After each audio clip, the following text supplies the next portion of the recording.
Hello and welcome to the EEPROM 9, and today's subject for the calculator overview is the CASIO7000GA. Why?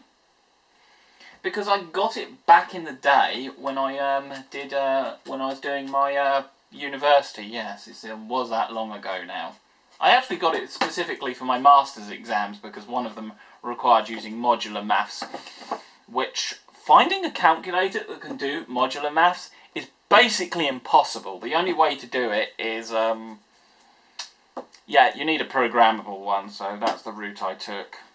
And went with this one because it's also kind of cool. It's got a bit of interesting history to it because it's like one of the first graphing calculators ever made. I'm not going to demonstrate it working because, well, it's just an LCD and you see it line up and it's not particularly visually interesting, but it does have that nice retro 80s Casio look that I do so enjoy in my retro calculators and computers and such, and an old classic of the channel that any long-term viewers will very much recognise is the friendly neighbourhood Casio PB700.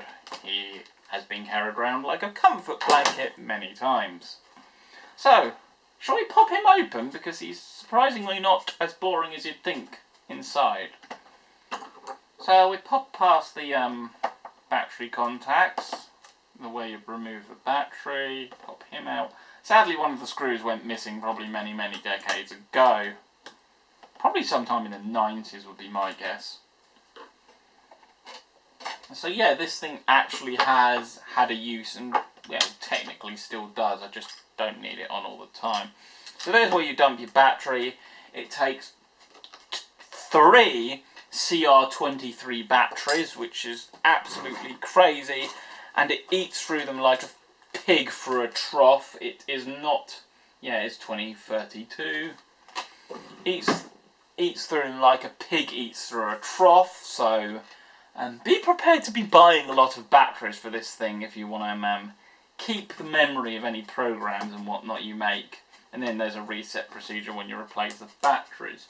Standard power switch, rubberized keys. We're not gonna, alright, standard membrane stuff.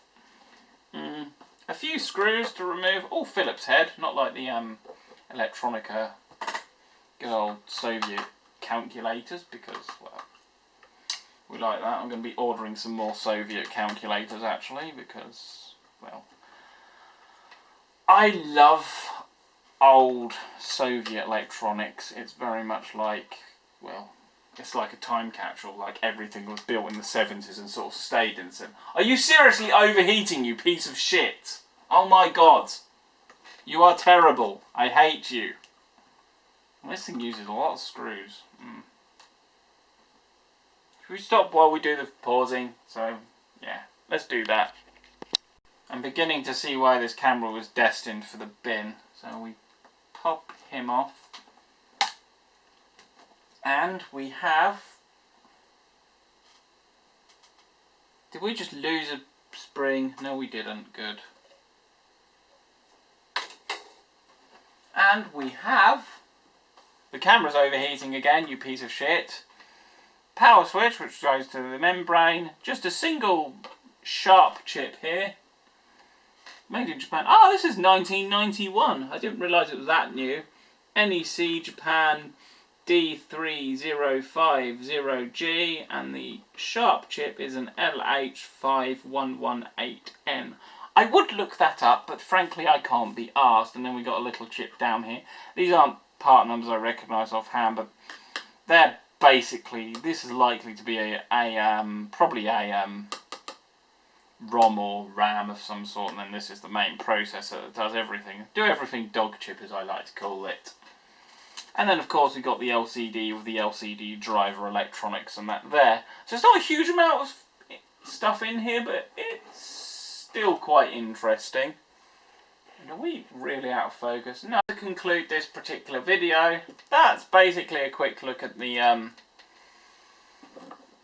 Casio FX7000GA, a newer module to the G, which was the first graphing calculator. And yeah, it's got your standard scientific functions as well, like like 90% of the scientific functions are completely and utterly useless. I find